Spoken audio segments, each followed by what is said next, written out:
this was a shortened week, really. We had a kind of a abbreviated day on Wednesday. Markets were closed on Thursday.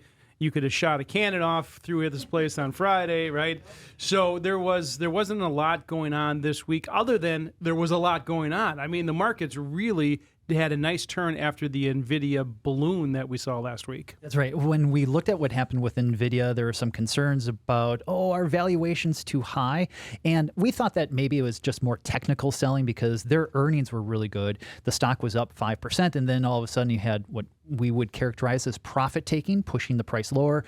Everybody started panicking. But then all of a sudden we get into this past week and things are looking a lot tamer in the markets, a little bit more green on the screen as opposed to all that red that causes some dread.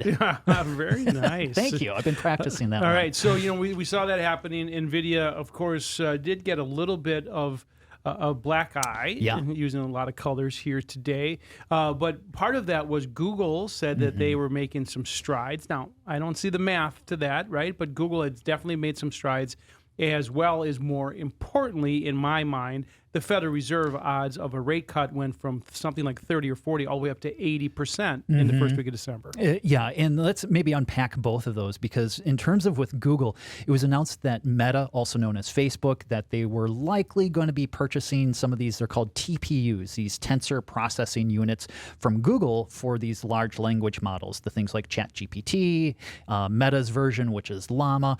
And that's pretty big news because Nvidia has their graphics processing units, which are really the essential ingredient to these large language models. Well, if all of a sudden there's a new competitor who is a very large competitor, then it's a question of who's really going to win the market share.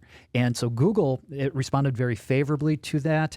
The way that I kind of think about the difference between them is like these TPUs, they're unitaskers, right? They do one thing really well, whereas the GPUs that NVIDIA has, a little bit more flexibility there. But they're large language models, so they learn. They do. So that's the big thing that NVIDIA does have an advantage, number one, and I think that's a good way to explain it. But secondarily, I looked at the math and saw that NVIDIA continues to have great revenue numbers and great sales numbers, better than Google. Not that we have to compare them, sure, but just it was part of the story this week. It really was, and that's just it in terms of the speculation that maybe if Google has Meta as a customer, are there others? It's so early to come to that conclusion. Let's go to the other part of that story, which, of course, was the odds of a rate cut almost doubling in just the last few days. Yeah, so John Williams, he's the president at the New York Federal Reserve.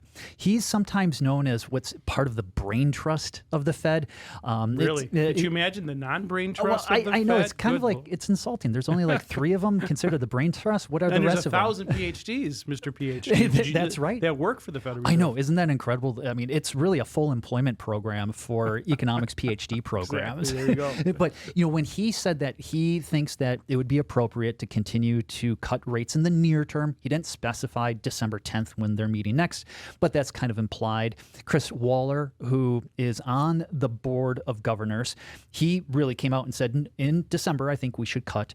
And then the San Francisco Fed president, Daly, she said she would support a cut in December. And she has historically really spoken almost for Chair Powell. So it kind of seems like, all right, a lot of, even if it's going to be somewhat of a split decision. Which he won't speak to it, right? And correct. So these governors can speak not on behalf of the chair, but it kind of is an indication, and the poly market betting went from 30% to 80% and probably going to go higher as we get closer to the meeting. Yeah, and now there's also speculation about who is going to be the next chair, because Chair Powell, his term as chair is up in May, and Kevin Hassett of the National Economic Council, he has been rumored to be the number one contender to become the Fed chair, and we'll have to see what President Trump decides to do. He said by Christmas, probably he'll announce who's going to be the Fed chair. But Kevin Hassett has been really leading the National Economic Council for President Trump,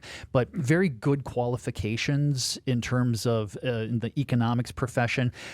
a lot of people would interpret if he's going to become the chair, probably puts a bias towards the Fed to continue to cut rates. And so it's not just about do they cut in December, but where are rates next or the following December even. And I don't want to get too deep in this, but it's worth a conversation.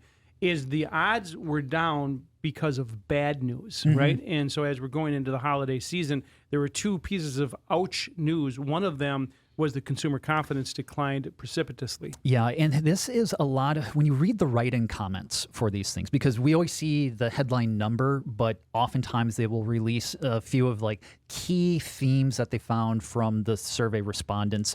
And people are still concerned about the lingering effects of tariffs, but more so now they're concerned about, as Joe said at the beginning, with the affordability crisis. So it's not just what does it mean in terms of prices, but jobs. The jobs outlook. So there's this thing called the labor differential, which is the percentage of people who say that jobs are easy to find minus the percent of people who say that it's hard to find.